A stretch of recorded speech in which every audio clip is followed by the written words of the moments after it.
Good. Thanks so much for coming back. Sometimes I think we throw a lot at you. I'm like, that's a lot to absorb. So thanks for coming back and plugging away. We're just really glad that you're here. And I know tonight's topic isn't the easiest. It's talking about how our past affects the way we communicate in marriage. So if you have a perfect past, you don't have to worry about tonight. But before we do that, I just want a couple announcements of some things going on. There's on the table is this blue and white sheet. Some of you are going to think this is so far in advance. Why are you communicating this? So next February, we're actually going to have a relationship conference. So it's not just marriage conference, it's relationships. So there's a couple from Biola University that has the Relationship Institute. Dinner will be served with it. And so we're going to have it on February 29th. It's a leap year, so it'll be $29 a person. So,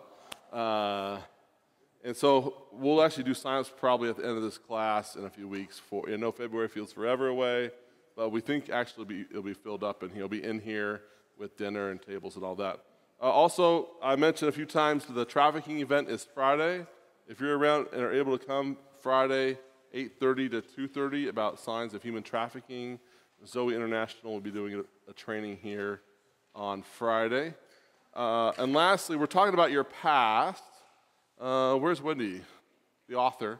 So she wrote a little booklet looking at your past through a lens of grace. So there's a few free ones over there that she wrote if you want a little more detail on some things you can do to how to look at your past and how to process it. You know, for other people. To give away to, your in-laws or something. I want one. Right. So it's really, really, really good stuff. So let me pray and start our time. God, we love you. Thank you, God, that our past doesn't define us. I pray, though, that we would be honest about where we need to grow. Thank you for each person here. I just pray that we would receive what you'd want us to receive tonight. In Christ's name, amen. Well, Susan informed me that she has a few things to say about this topic, right, as we're getting ready to start. And I was automatically thinking that's part of her past. And she's not denying it right now. But what I want to do is have this idea that our past is important, but it's not our identity. Okay? That's kind of the premise. It's very important, but it doesn't define who we are. And so I think we can go to two extremes. One is ignore it, which I would not recommend, right? Because in essence, what you're saying is like parenting doesn't matter, all your past events don't matter, and all that. On the other hand, I don't want to go the other way and say we just blame stuff and I don't have responsibility, and I can just blame it on the world. So I don't want to do either one of those. So if you have your Bibles, you can turn them on your phones or turn to it if you have a Bible with pages, or turn on your phone, however you want to do this, and go to Philippians chapter 3 is where we're going to be. Philippians chapter 3. So I'm going to be in verse 12. So Philippians 3 verse 12 is where I'm going to be. It says, this is Paul talking, not that I've already obtained this or I'm already perfect, but I press on to make it my own because Christ Jesus has made me his own. Again, some identity, some of the stuff we talked about. We belong to Christ if you're in Christ Jesus. Verse 13, brothers, I do not consider that I have made it my own, but one thing I do, forgetting what lies behind and straining forward to what lies ahead, I press on to the goal of the prize of the upward call of God in Christ Jesus. And I have to say, I've actually heard this verse used to talk about here's how we should forget our past. Verse 13, right? Forgetting what lies behind. So, and I've heard even Christians say, well, see, just move on, and that's in the past. But then you find yourself still getting triggered and getting mad about stuff. They don't know why you get mad and all that. So I really want to talk about this even concept of looking at your past. Because Paul's not saying avoid your past. What he's saying is my past is my identity. It's a really different thing. Because actually, just like when you want to care for somebody, you want to care about the context. When you look at the Bible, look at the context. Actually, in the same chapter, Paul looks at his past. He actually writes about his past. So I know that's not what he means. So if you actually go back a few verses to verse 4, Paul actually talks about who he was, his identity. It says this, though I myself have reason for confidence in the flesh also, if anyone else thinks he has reason for confidence in the flesh, I have more, circumcised on the 8th day of the people of Israel, the tribe of Benjamin, a Hebrew of Hebrews, as to the law, Pharisee as to zeal. And he keeps on, talks about who he was. So he talks about that's who I was. That was my identity, the law, right? And in Acts, he actually was there when Christians were being killed. So actually, Paul refers to his past quite a bit. In other parts of Acts, he talks about he was shipwrecked, he was beaten, and all these things. So part of this is learning to have this balance. But before we jump into anything further, I want an out loud question. I want some out loud answers. This is not rhetorical. Why do you think people avoid even talking about the past?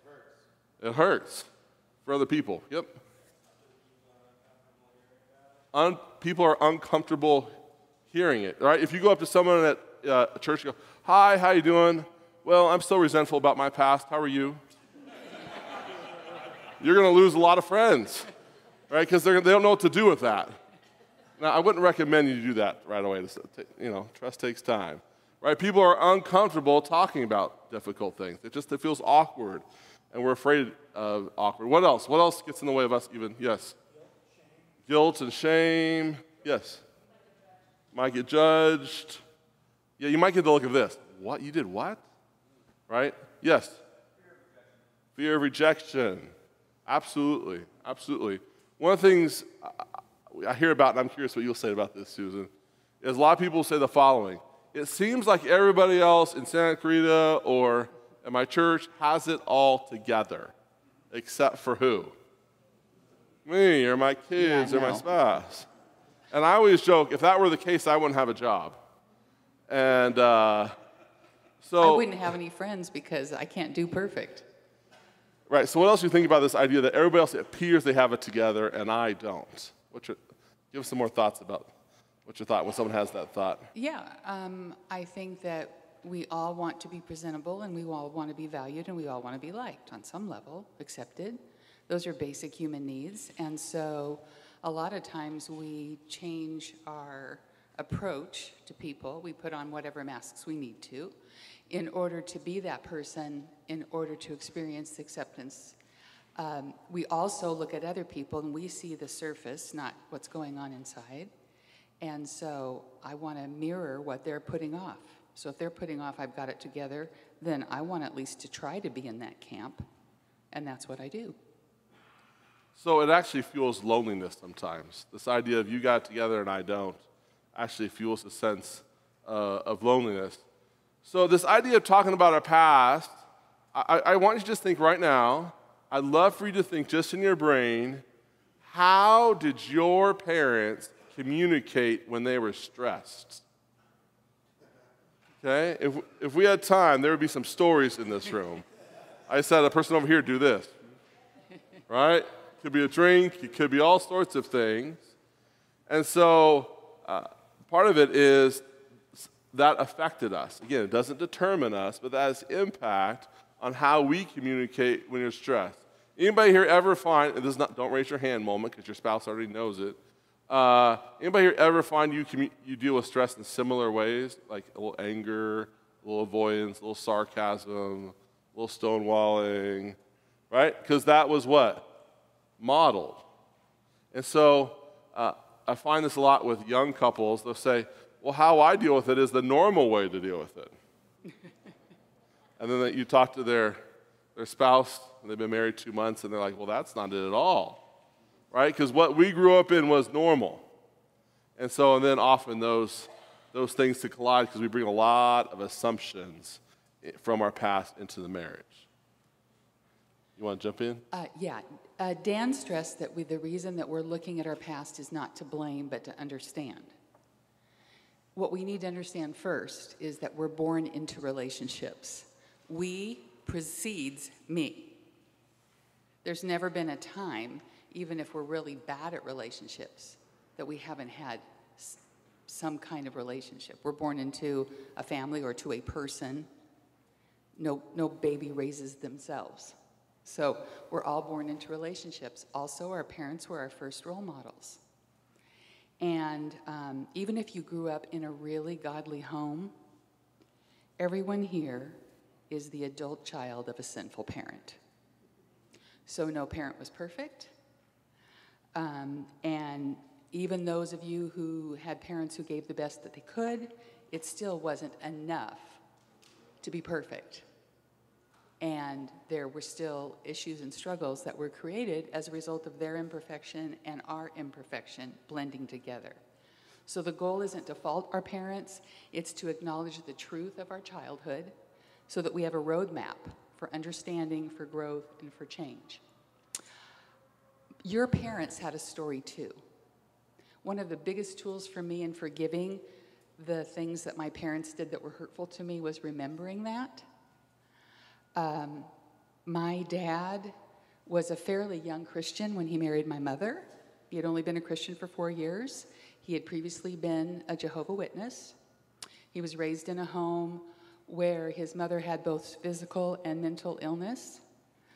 My grandfather, my dad's dad, was a jovial person and an outgoing person, but he was a demanding person.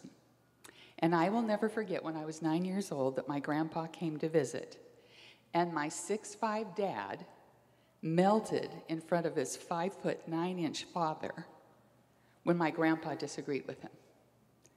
He had never done that with anyone else that I'd ever seen disagree with him. My dad always held his ground, but not when it came to his dad, because he ached for his dad's approval and acceptance. So I wanted you to keep in mind, as I thought about the way that my dad raised me, understanding that he was raised too by imperfect parents, and that impacted his life.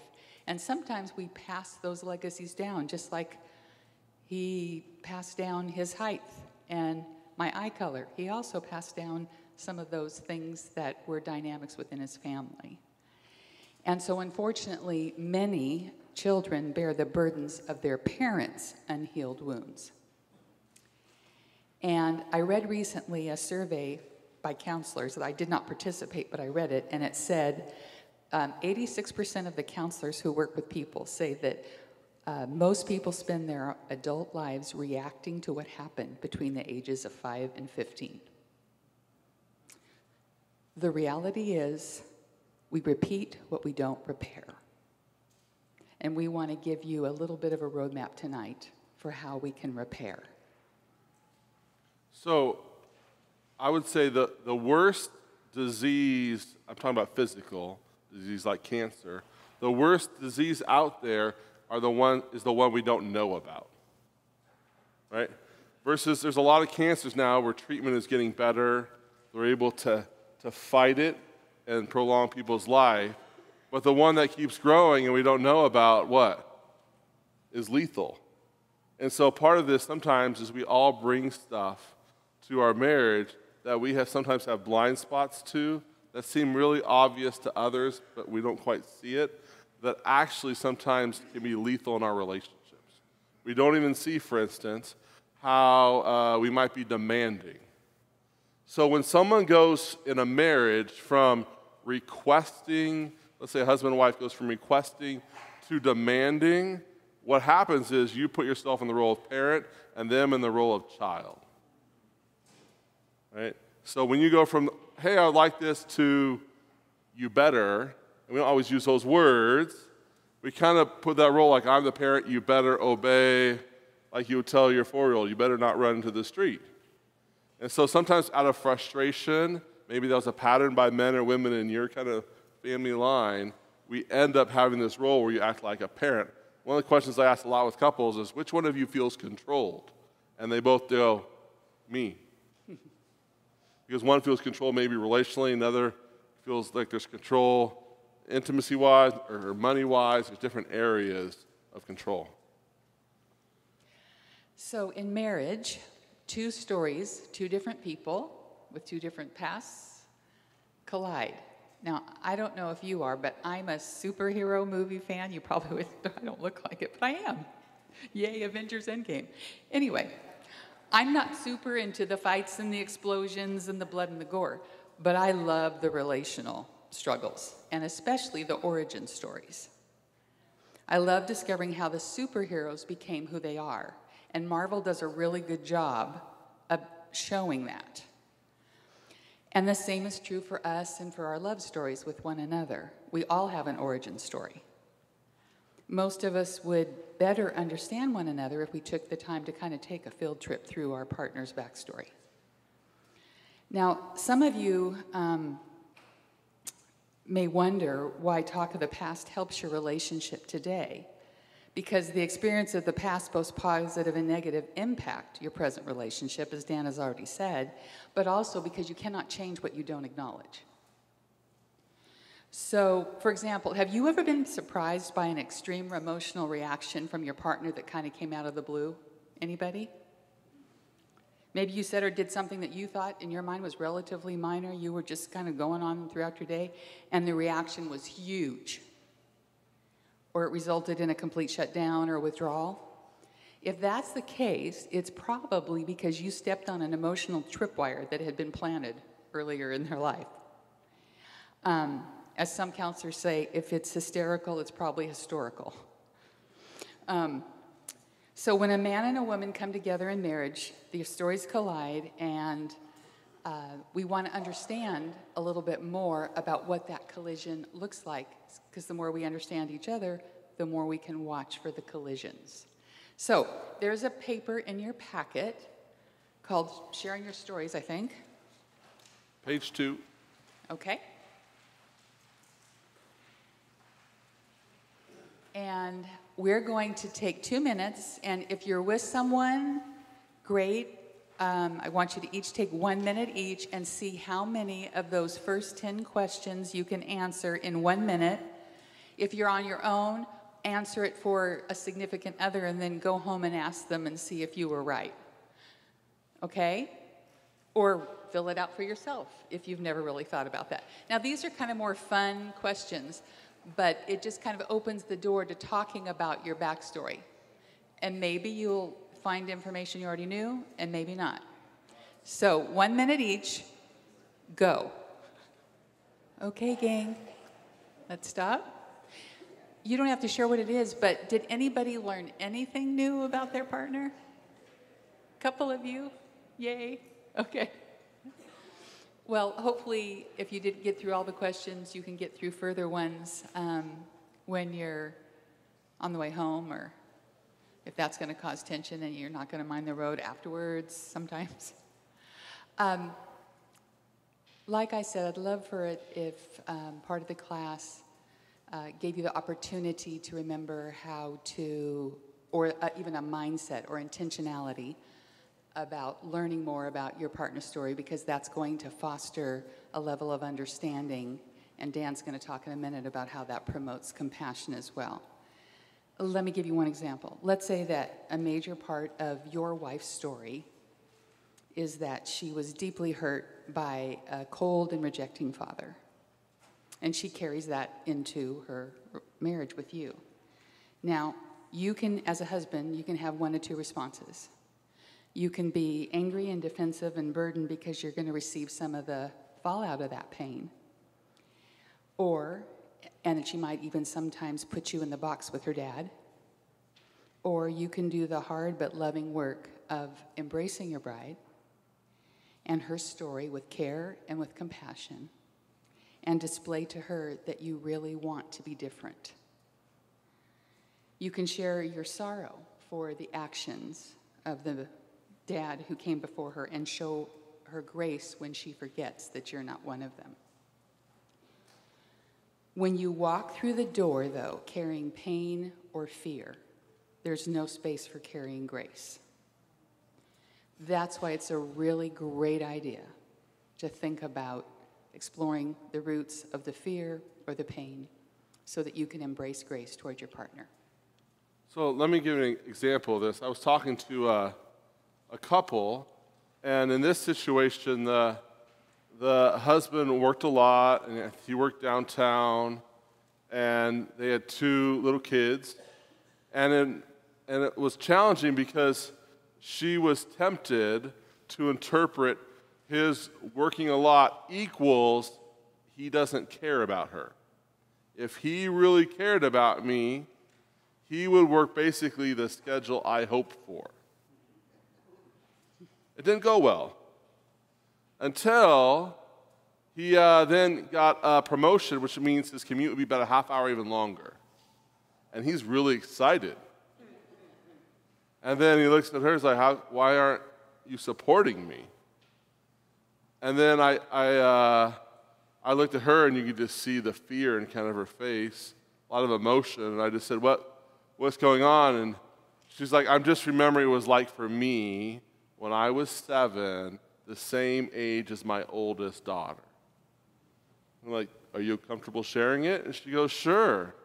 Yeah, I remember when I was 7, looking out the front of window of our house. I think it was, Texas or somewhere. And she goes, I remember the day I was 7 when my dad didn't come home. And his eyes got really big. And originally he's like, well, that's not me. But however, so when she longs for security or to talk about this or him to call her extra from work a little bit, he would take it personal, like, why are you nagging me? But really, is this all about him? No.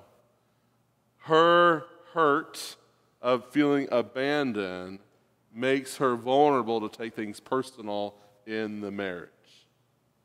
And so he's like, wow, I need to work on being far more reassuring of my love for her, that I love her even above my job. And you can imagine, if that didn't go well, how would this relationship go? It could get pretty ugly pretty fast. And so that was an example that he had no idea that her growing up experience was affecting how she saw his promotion.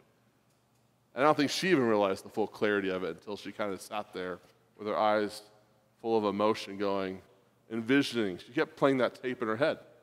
That was her tape. She was playing that over and over. So part of this is when we have greater clarity about our spouse's past, it helps us be more compassionate. So the next time she called him on his lunch break and just basically needed a little reassurance about something, instead of being annoyed, he actually had compassion. And I guarantee she could pick up on that in his tone. Right? We can all sense the tone from each other pretty quickly. So I want to look then also at a scripture, how this is played out. So take your Bibles, go to Genesis 25. Genesis 25, and we get to look at some dysfunction. While he's doing that, let me just add one other thing. We want to, in terms of finding the balance of being sensitive to our past and our partner's past, we don't want to be there so much of the time that we're living life from the rearview mirror. There's a reason that in the car, to use this analogy, that the rearview mirror is smaller than the front window. We need to be mindful, know what's back there. But if we keep our eyes focused on that, we're going to drive into a ditch. So being mindful of the rearview mirror and know how, as you're moving forward, what's behind you, but keeping your eyes ahead is the best way and the balanced way to live. All right, so Genesis 25 is, we have Rebekah along with Isaac. And the context here is, I'll be in Genesis 25, is that they loved their kids more than their spouse. That sound familiar in Santa Clarita? You know, not for you guys, but for other people, right? They loved their kids more than their spouse. And in reality, I don't know if they always admitted it, but they had their favorite kid. Anybody here know other family members where there's favorites going on? Right? Favorites cause a lot of pain, actually, in families. And so in Genesis 25:27 is where I'm going to be. So Genesis 25:27 says, when the boys grew up, Esau was a skillful hunter, a man of the field, while Jacob was a quiet man dwelling in tents. Isaac loved Esau because he ate of his game, but Rebekah loved who? Jacob. So again, there's this idea of favorites in the family. Now, if you go over to Genesis 27 now, so flip over to Genesis 27, there's a scenario about a blessing. And in those days, this was a huge deal, a blessing, a lot bigger than we would think of today. And so I'm going to start reading in verse 5. So Genesis 27:5 it says, "Now Rebekah was listening when Isaac spoke to his son Esau. So when Esau went to the field to hunt for game and bring it, Rebekah said to her son, 'I heard your father speak to your brother Esau. Bring me game, prepare for me delicious food that I may eat it and bless you before the Lord before I die. Now therefore, my son, obey my voice as I command you. Go to the field and bring me 2 good young goats, so that I may prepare from them delicious food for your father, such as he loves. And you shall bring it to your father to eat, so that he may bless you before he dies.' But Jacob said to Rebekah his mother, 'Behold, my mother, Esau is a hairy man, and I am a smooth man. Perhaps my father will feel me, and I shall seem to be mocking him and bringing a curse upon myself and not a blessing.'" And here's the verse, talk about manipulation. Verse 13, "His mother said to him, 'Let your curse be on me, my son. Only obey my voice and go, bring them to me.'" And so he goes on, and a lot of chaos. Now, I don't have time to talk about the rest of the story, but what happens is Esau gets so mad because of what happens eventually in the rest of the story. Esau literally wants to kill his brother. He really wants to kill Joseph. Joseph literally has to flee the area because of the amount of anger going on. But where did this anger start? With the parents, with the mom manipulating. Now, if this family lived in Santa Clarita, 2019, here's what I would get a call from. "Hi, Rebekah. Hi, my son Esau has anger management problems. Can you please see him and fix him? He's really mad and lashes out at my youngest son." Here's what I wouldn't hear. I was manipulative, I had favorites, and it fueled more problems. I need help. I guarantee I would not hear that.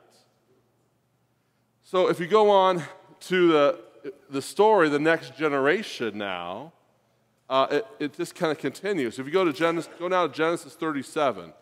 Genesis 37, and there's this famous story about Joseph and his multicolored coat, right? And so in Genesis 37, it says this, "Now Israel loved Joseph more than any of his sons," Israel, Isaac, "because he was the son of his old age, and he made him a robe of many colors. But when his brothers saw that their father loved him more than all his brothers, they hated him and could not speak peacefully to him." So then there's more jealousy in this family line. There's favorites in this family line. And then you guys know the story with Joseph. What happens? He goes off, and they sell him to the Ishmaelites. We would just call that trafficking in our day now. Sell him to another country, make money off him, and then tell the dad he's dead.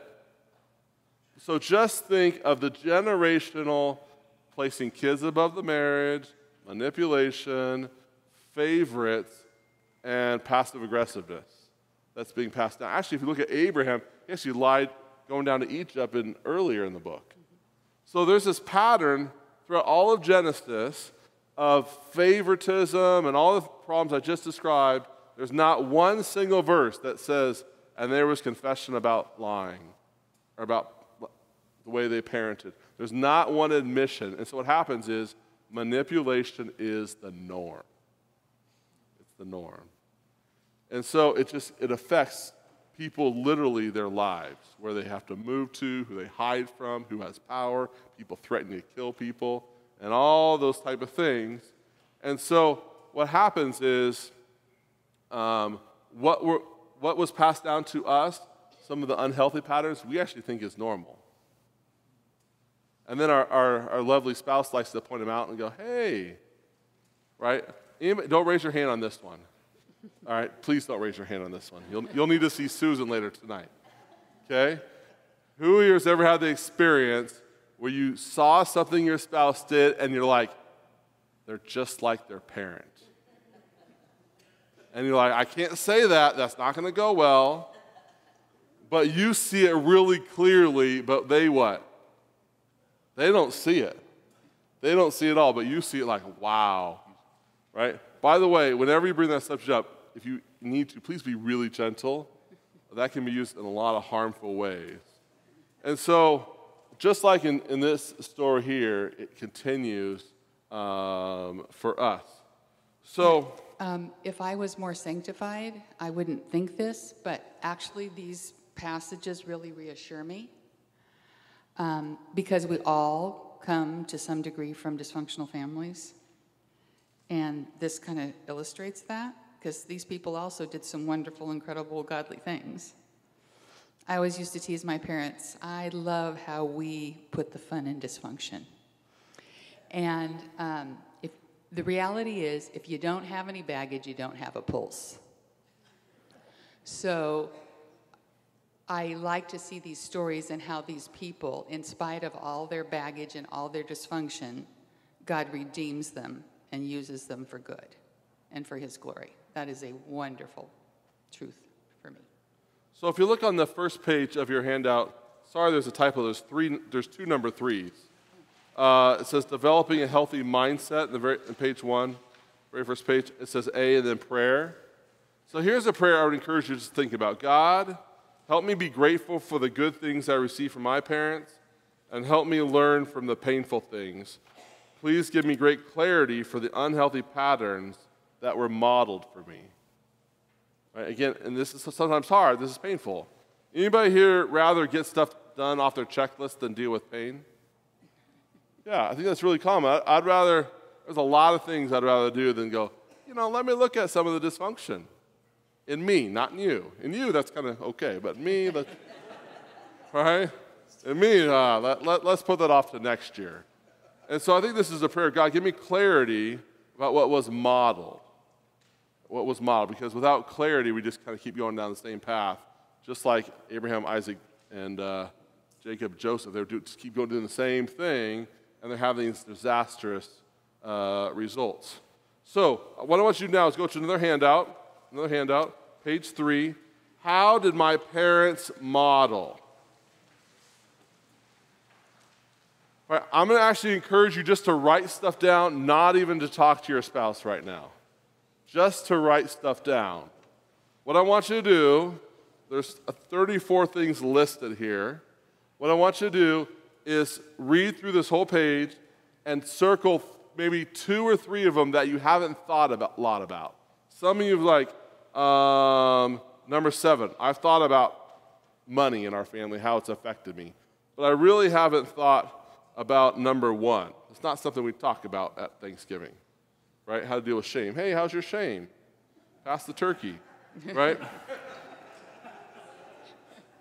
So what I want you to do is just take a few minutes and you're like, I haven't really thought about that. Circle 2 or 3 of them that you really have not thought about how your parents modeled. It could be good or bad. It could be good or bad. And then you might even start writing a few bullet points next to, hey, number 32. I haven't thought about much how they dealt with grief, okay? So take 2 or 3, circle those, and you might even write yourself some notes, maybe what they modeled. All right, I'd love to get some out loud thoughts. Don't worry, it's not going to be too personal. I'm just curious, what's it like to even look over this list to think, there's just some things of what your parents modeled? Is it like, wow, I have a lot to think about. This is something I wish I could avoid. Thanks a lot. Is it, wow, this is affecting my kids? Yeah, really loud. They didn't even have that language about how to even talk about some of this stuff, right? You just kind of, anybody here have parents where you just put under the rug and you move on, right? You just take care of business, right? All right, yes? My church, ironically, pretended like everything was great, and nobody ever talked about the problems. Meanwhile, people were getting divorced, kids were out of control. But going to church, it was like everything's roses.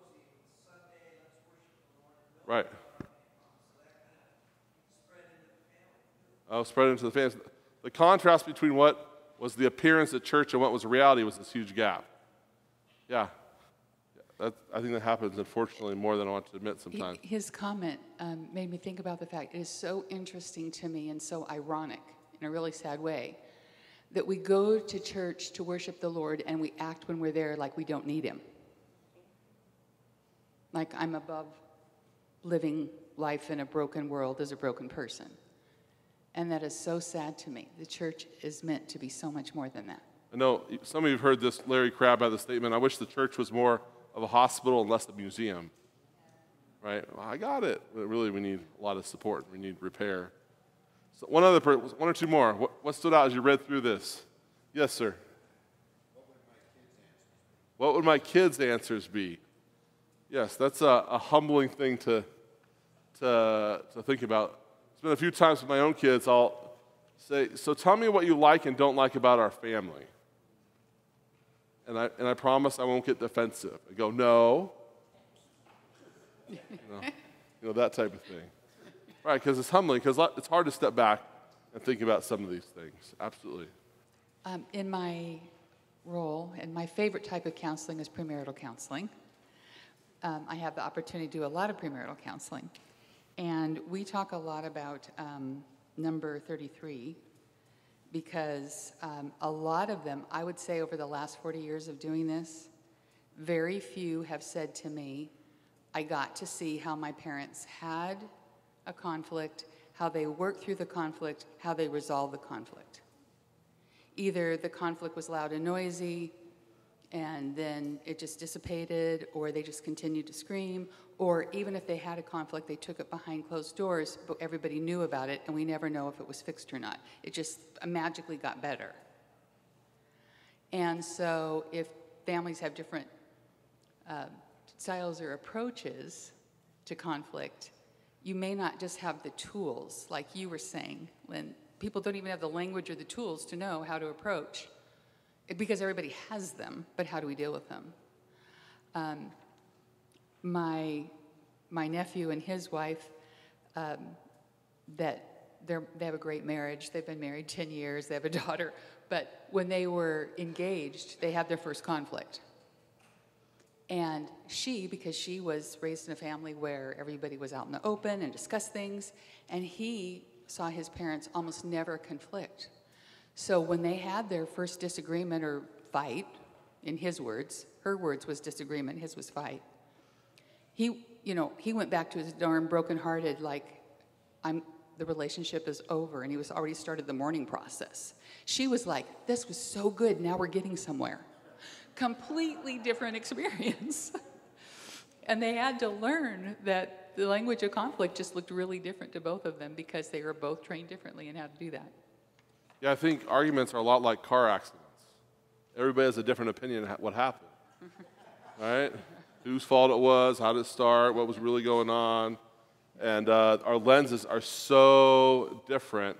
Yeah. It's sometimes one of my favorite things to do is meet with extended families, like get 10 people in a room and talk about where's the power struggles. That's just fun for me. And that's one of my issues. And so it's amazing, though, how different we can approach even conflict. Some people feel relieved we finally got to it. And some are like, I can't believe we put that much energy into it. That was exhausting.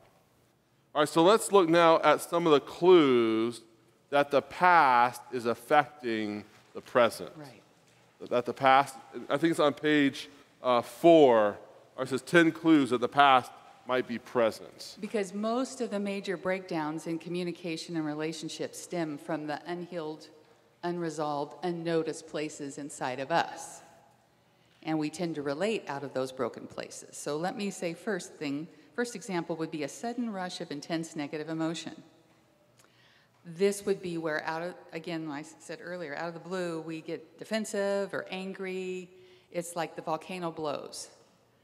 Let me give an example. Let's say that a man was constantly scrutinized and critiqued by his parents.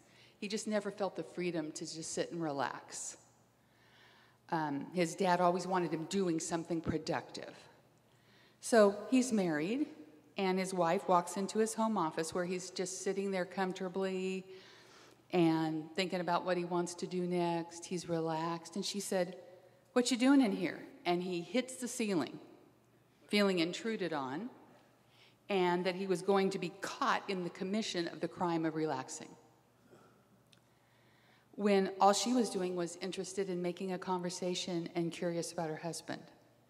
That's what I mean by an intense reaction. The second thing would be sometimes confusing thoughts, like, where did that come from? Where if our spouse does something and all of a sudden we just feel this sense of despair or discouragement out of the blue, like, where did that come from? Why am I so sad all of a sudden when something seemed pretty innocuous, but I don't understand it? The third thing would be anxiety. If you were raised in a home that was full of tension or chaos, your body trains you to be hypervigilant, meaning always on guard, paying attention to what's going on so that you won't be caught off guard. There's even a book now that I think is so valuable for those of you that are interested in this topic, and it's called Your Body Knows the Score. Because we tend to respond to emotional experience in stressful ways, and our body holds that inside. So being that high kind of all low-grade anxiety, all hating to be caught off guard, hating. I once had a boss who acted like he had the expectation I should be able to predict the future 24 hours in advance before some problem hit his office. Well, of course, I couldn't do that. He was caught off guard, and it always came back on me. So I'll add one thing to that. Hypervigilance will always get in the way of connection. So what happens is you're looking for reassurance, and you miss your spouse because you want everything to be okay, or I can't connect until every part of my life is in order. And then how often do you really connect? You rarely connect because the hypervigilance gets in the way of just being present, enjoying conversation, laughing, telling stories, whatever the conversation is, whether it's fun or serious. It gets in the way because I have to be on guard. And it's actually almost hard to have this really good connection because everything has to be in order before connection can happen. The next is mind reading, where you make assumptions about your partner, because assumptions that we have, and we'll talk about this more, I think, next week, are usually colored by our past experience, and they bear little resemblance to present reality. But you're living life according to the assumption that you're making, and that assumption is often something catastrophic. Also, guilt tripping. I'm going to add one to that one. Sure. One of them I would say is, with assumptions, is because something is obvious to me, it should be obvious to you. Right? In the way we spend money, or the way we parent, or decide whose house we go to on Christmas. It's obvious we need to do this. So what happens is we actually can be disrespectful or almost convey that you're incompetent because it's so obvious to me that this is just what you do. And then I call you pretty much incompetent with my tone or nonverbals, and I want you to respond with love and grace. And that doesn't happen. We actually push them away unintentionally. The next is guilt tripping. This is living in chronic guilt. I feel guilty for breathing. I feel guilty for existing. This is one that a tender-hearted conscience often falls vulnerable to. I did for years. I thought guilt was a noble feeling to have, and I had it in spades. I remember once when my son was 6 years old, and he said to me, "Mom, I need my T-ball clothes," and I realized that I hadn't washed them. "Mom, I need my T-ball clothes." I burst into tears. I'm so sorry, honey, I'm so sorry." Which, he was just glad he didn't mind wearing them dirty. I was the one who was so upset and felt so guilty that I had, quote, failed my son for not washing his laundry. So that's what that might look like. The next is emotional sunburn. You know how somebody can patch a heart on the back and you don't even notice at all when you haven't been roasting? But if you have a second-degree burn on your back, if the person even touches you, you want to dismember them? That's what emotional sunburn is like. It's like everything's raw, everything's on the surface in certain areas, and that's what that can look like. And that accompanies emotional piggybacking. And this is when a whole truckload of emotions enters a situation. It starts with one, and then he invites his friends, and then he invites his friends, and so on and so on. And then you have a whole big party of emotions that show up on the scene. And it's usually stronger feelings than actually fits the circumstance. When a little thing pushes your buttons, it says something big about the buttons inside of you. The size of your anger or your pain equals the size of your wound. So keep that in mind. So one of the things this does is when one person has an emotional sunburn, the other person, instead of connecting, they live like walking on eggshells. And so they walk around on eggshells, figuring out what do I need to tell them for it to be okay. So they don't even they tell them what they want to hear. So they actually make it harder for the other person to be open and transparent and authentic. Because they're like, if I say this one little thing, they're going to do that reaction, kind of like you touch their back and they go, ah. And so what happens, it makes intimacy so much more difficult. And then personalizing others' actions. Looking for what others' actions apparently say about us or how they feel about us, rather than letting those be independent.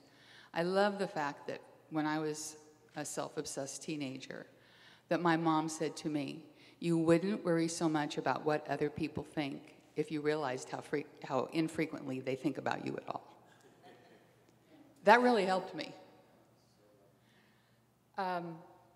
Did you want to say anything about that? Okay. The other is problems with authority, either an automatic opposition or unquestioning obedience, or reacting to authority in childish ways. All of those tell you something about that. And then the last one is misinterpreting healthy interaction. If you were, for example, blamed a lot as a child, you can now hear blame even when your mate is just expressing or offering reasonable feedback. They can share a concern or a point of disagreement. That is not the same thing as attack, but it can feel like that. Or someone offering you advice doesn't mean that they perceive you as incompetent or unintelligent. It may mean either the person giving advice really cares about you or they're a know-it-all. I don't know which it is, but either way, it may not be saying anything about you at all. So one of the sensitive ways I see this sometimes in marriages is there's some hurt that occurs. And I'll use one unfortunate that happens a lot, is the wife will find out that the husband's been having struggles with pornography. And so that happens, she's upset, he either gets defensive or it won't happen again or whatever he says, and they deal with it that moment, but then a couple days later, she wants to talk again. And he's like, again? Why can't we just, what? Move on. A healthy interaction has a few more conversations, not because of the depth that feels like a betrayal for her. Versus he interprets it as, she didn't forgive me, she's nagging, it's not that big a deal, or whatever he goes on in his mind. A healthy is, for there to be healing, it has to be more than one 15-minute conversation, right? It's no different than if, let's say he secretly took $20,000 away from her inheritance from her parents and disappeared. You might want to talk for more than 15 minutes about where that money goes to. So sometimes we can interpret things as they're just obsessing or they don't want to get over it when really there's some help to repair where there's been some damage. I want to talk for just a couple minutes about the 3 ways that we relate in light of these things and how the exchange goes, that we relate either based on facts or feelings or reality. If you're having a fact-based conversation, it's information-based. It's matter-of-fact, straightforward. If you're having a feeling-based conversation, that's based on experiences, it's based on the past, it's bringing all the emotions that you are bringing to the moment. And if you're based in real-based, these are the conversations that connect us rather than just affect us. This is vulnerability, this is intimacy-based, it's a you and me conversation where we're both present and aware of what we're experiencing, but we're not allowing it to cloud the moment. Now, the reason I mention this is I want to show you how this works because this happens almost every day in a relationship. But I'm going to take it out of the context of a relationship for just a minute. Let's say that you're at Walmart to pick up some Sudafed. For those of you who don't know, it's a non-prescription medication for allergies. Because it's monitored, though, because it can be used to make meth. So the pharmacist says to you, you'll need to fill out these forms before you make your purchase. And so you say, okay, and you get to work, and nobody's frustrated. You do fill out the forms, and you hand them back. That's level one. That's fact-based. But let's say that when you make the request, the pharmacist says with a snarky attitude to you, I can't just give you this medication without you filling out some forms. Can't you see the sign over there that says that we're supposed to fill this stuff out? And then they kind of toss you the paperwork. Well, now things have changed. If this was me 20 years ago, or, well, maybe 20 minutes ago, anyway, I would have felt criticized, shamed, embarrassed, and would probably have been close to tears. I would do everything I could to get out. I would apologize all over myself. I would do everything I could to get out of there quickly. If that was the way that being spoken to earlier in our life was reminiscent of that, and if I had an angry or critical parent, then I might have gotten angry and defensive and tell that pharmacist what he can do with his Sudafed and that I don't have to fill out the forms or I want to talk to your manager. There's a variety of ways we could have responded. But that's level two. It was all those things that affect us because of where they're coming from. But the alternative would be me understanding that I have no idea what led to that pharmacist being grumpy. And it had nothing to do with me. So I'd wonder, how can I just kill this poor guy with kindness? And I'd respond, thank you so much for pointing out the sign. I'll try to remember to pay attention most of the time. I know that you have a lot going on and you have a big job to do. It wouldn't hold any emotional tension because I'd be responding to the situation rather than the provocation. And then thirdly, on the third level, if the pharmacist smiled, made eye contact, and said, you know, I know it's a hassle, but I'm required to get this paperwork filled out for you today. Take your time, and how's your day going? Is there anything else I can do for you? I would return the eye contact. I would smile. I'd say, hey, thanks for your help. I'm having a hard day today, but I appreciate your kindness and your patience. And we might have talked for a few minutes, and we would have both left that counter feeling like, I kind of made a friend today. That's level 3. So we do that all the time. Notice in number 3, there were bids for connection, as Dan referred to last week.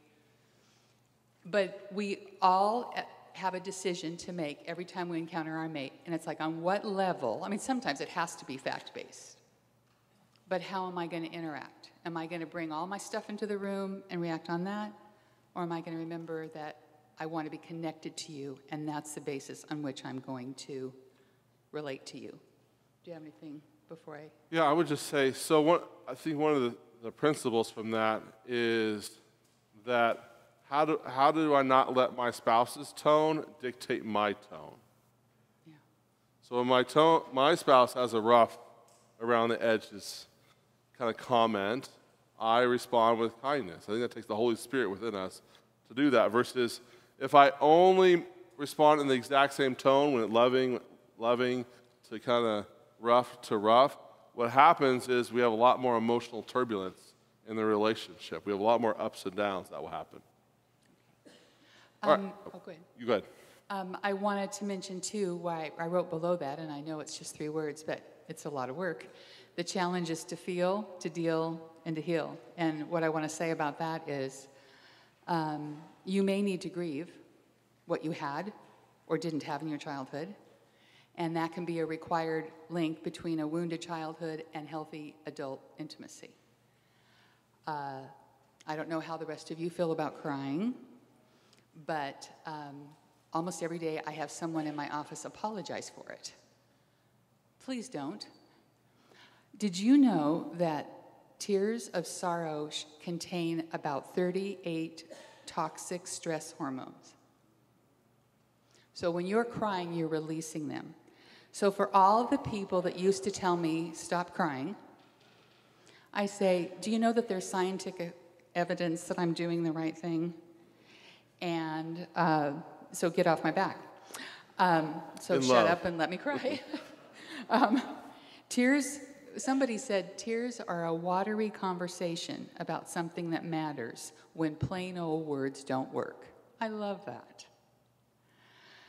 And then for us as Christians, what does the Lord say about our tears? He stores them in a bottle. You keep track of all my sorrows. You've collected all my tears in your bottle. You have recorded each one in your book, says Psalm 56:8. The fact that he cares about our tears, that he remembers them, and that he promises in Revelation that there will be a day when no more tears are necessary. But that's not now. So we need to feel, we need to deal. Don't live in the shadow of the child that you were.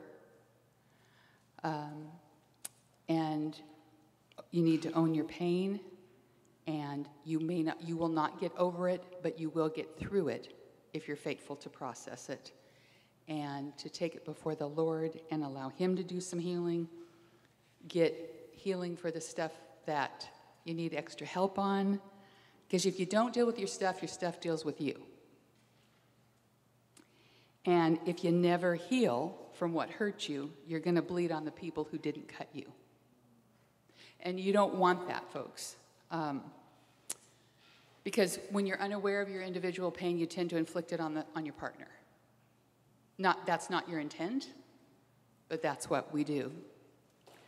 And you can pass it on to others. And so without healing, our wounds can oftentimes become weapons that we use against the people we love. And I so don't want that to happen to you. So dealing means honestly admitting and taking before the Lord and others what your story is. Because if you don't talk about it, people believe the myth, it won't hurt me. That is a lie. That is not true. It'll hurt you and hurt others because it always leaks out. I don't know how many of you are familiar with The Matrix. I know the movie. I'm dating myself. But you remember the red pill and the blue pill? The red pill was when you wake up in reality, and the blue pill puts you back into the Matrix. And which pill do you want, they asked? The red pill? The reality pill? Are you sure?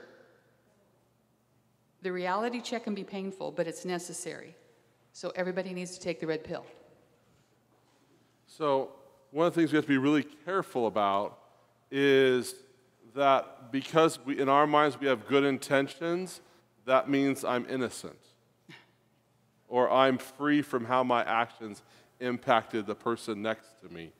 And so what I've seen sometimes, well, I didn't mean to hurt you. You ever had that thought? Well, it's not like I meant to say the following. So because we are our own experts on our intentions, we can never be experts on the effect of our actions. But I think we think that. I meant to not hurt you, so you shouldn't hurt. And by the way, that never works. I've just never heard anybody say, oh, you didn't mean it, so I'm good now.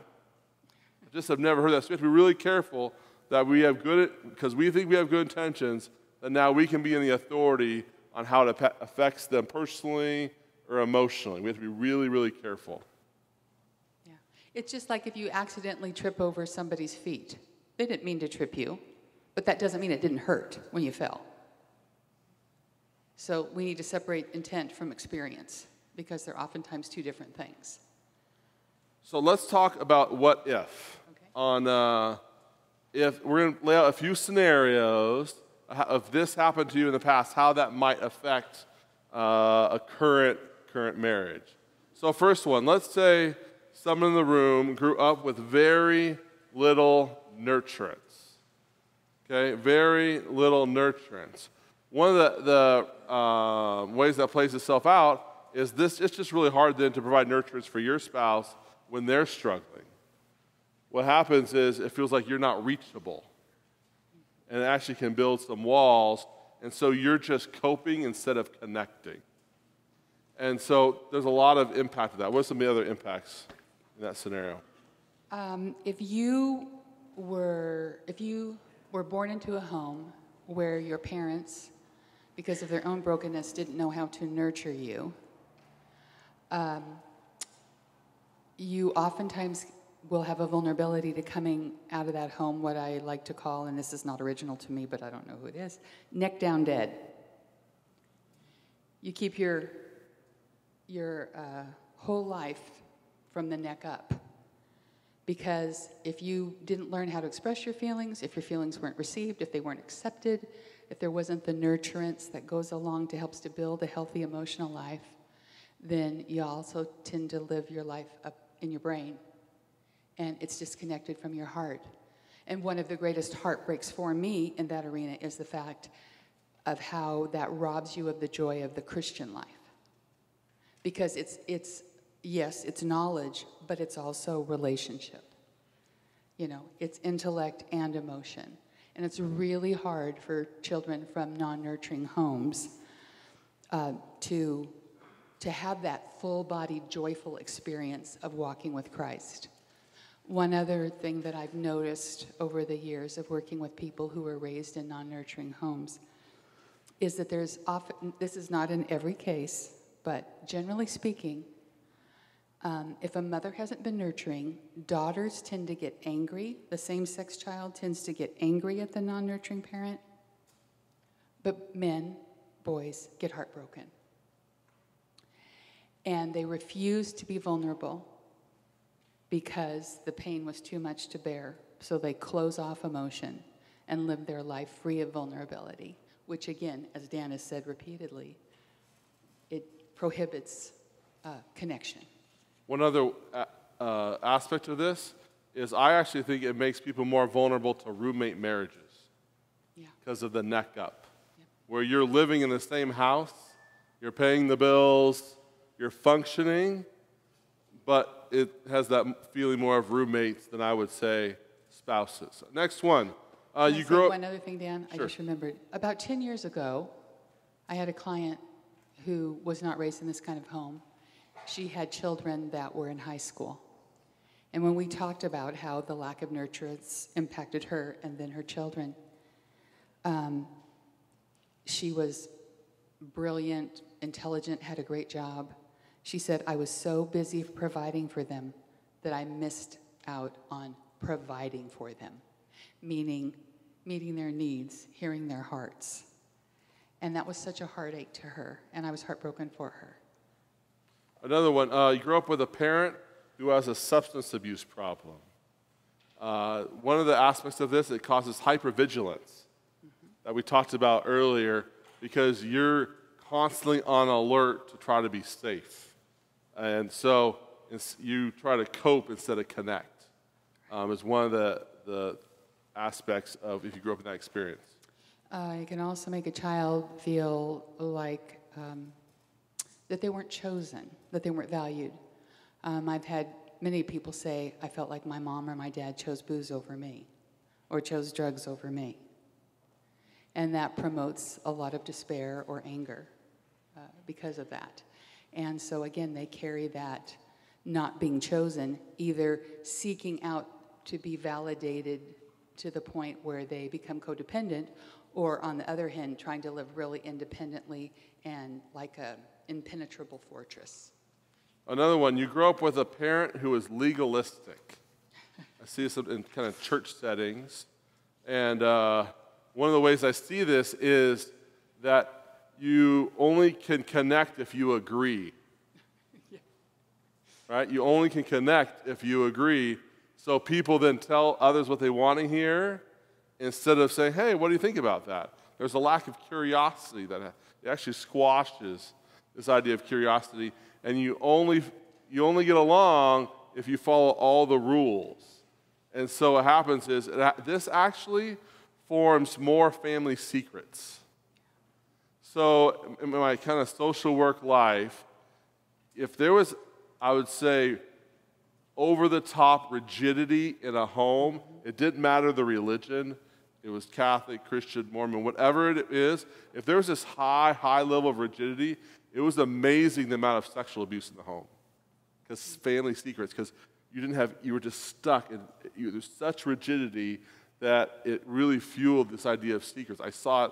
Unfortunately, I had to take a lot of kids away in this scenario. And I'm talking about super rigid here. I'm not talking about little legalism. I'm talking about that super, almost kind of cultish, legalistic kind of way.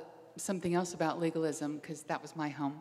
Thankfully, the Lord freed all of us from that, but it took quite a few years to do that, is the fact that there's lots of rules. And the rules are honored over the relationship, but rules apart from relationship tend to lead to rebellion. That level of rigidity, restrictiveness, there really is a thing as just being too restrictive in your parenting. And those among us who are serious-minded about the Lord don't have to practice an unbiblical narrowness. Like you're not supposed to laugh, almost kind of a thing, rather than it's like apart from the joy of the Lord. Or everywhere you turn, there's something to be offended by. I remember having, my mom and dad were very hospitable, and a lot of times Sunday after church they'd have families over. I remember like an hour discussion about whether the church potluck should be called potluck because we don't believe in luck, so it should be called pot blessings or pot providence. And I'm thinking, who cares? There's good food there. But I mean, it's that kind of thing, picking everything apart, having all that kind of narrowness kind of going on with all the rules. And one question I ask people when we talk about that level of rigidity and narrowness is, parents, I say, is your example making children hungry for God, or just for things, or just to get by and be okay? You have to inspire desire for God in your children. You can't force them to have it through the rules. All right, I want to skip to that last one just because of time here. Okay. You grew up in a home that cares too much about their reputation or their image. Like the parents so concerned about what other people think. How might that affect marriage? This is a performance-based home, oftentimes. You must be impressive in order to be improved. That's the underlying message. Eating and anxiety disorders are oftentimes the result of this home. Sometimes legalistic homes, as we just spoke about, can also be reputation or image-based homes because you want to put off the image of the wonderful, perfect, godly family. Look what God's done through all of our effort, kind of a family. And so that can sometimes be the result. So I'm going to add one of the things I think we all can work on. This is great modeling for our kids or grandkids. Is how do we model admitting wrong? That's just really hard. Anybody have a hard time with that one, admitting wrong? Okay, 2 of you. Okay, I've had some people say, well, I'm great if he goes first, right? That idea. So part of this is when an image is really too important, you never admit wrong. Admitting wrong is not a sign of strength, it's a sign of what? Weakness, right? And so then it makes it harder to reconcile things when there's problems because nobody ever admits wrong. If you never admit wrong, it's really hard to reconcile. All right, so we're gonna. I was gonna take some time on page 5 in your handout, types of pain, but we could spend another 20 minutes on that one page. We're not going to do that to you. We're going to be done here in a little bit. Let me make one comment about that page. As you consider how to address your pain, remember this phrase: you get to pick your pain. Do you want to deal with the pain that comes with discomfort that goes along with growth and change, or do you want to pick the pain of staying stuck where you are? So, right, we all have it. We all have it. So pick your pain. So take your Bibles. I want to kind of end on this scriptures. Philippians 1, verse 6. It says this. And I am sure of this, that he who began a good work in you will bring it to completion at the day of Jesus Christ. In that sense, God's goodness is even greater than our pain and struggle. All right, we have a Heavenly Father who cares deeply about our pain even more than we do. And so my fear as we talk about some of the past stuff is that we get almost stuck there, or we think this is impossible, or we can't work through this, when really God's power is greater than some of our areas where we've been stuck or been impacted or hurt. So I want us to think about that aspect of who God is. And I want to say that the struggles you faced are not the truest thing about you. The trauma, for those of you who've lived with that, that is not the truest thing about you. The work that's still to be done in your life is not the truest thing about you. Your identity as deeply and fully loved is the truest thing about you. Your past was bigger than the child that you were. It is not bigger than the adult you are, and it's certainly not bigger than the God who loves you and works on your behalf to refine and renew you. So please keep that in mind. All right, so we're going to end in a little different way, and this might cause some of you anxiety, but you can talk to us about that afterwards if you want. So what I'd like to do, instead of me praying, I'm going to encourage at every table to find one person who's comfortable to pray out loud, and if you can't figure that out, you can see Susan. And we're going to end that way. And I know that it's not for everybody. Some people are like, ah. So not everybody, but say, all right, who's willing at this table? And then we're going to be done up here. Thank you so much for coming. Yeah. We're sorry the videos, we only have week 1 still up on YouTube, but by probably Thursday or Friday we'll have the second session. We are recording all these. It'll be under VHCC-media. And so we are recording all these that eventually they'll be online, or if you miss one or two just because of work or whatever. Thank you again for being here. Pick one person to pray at your table, and we will see you next week. Thank you so much.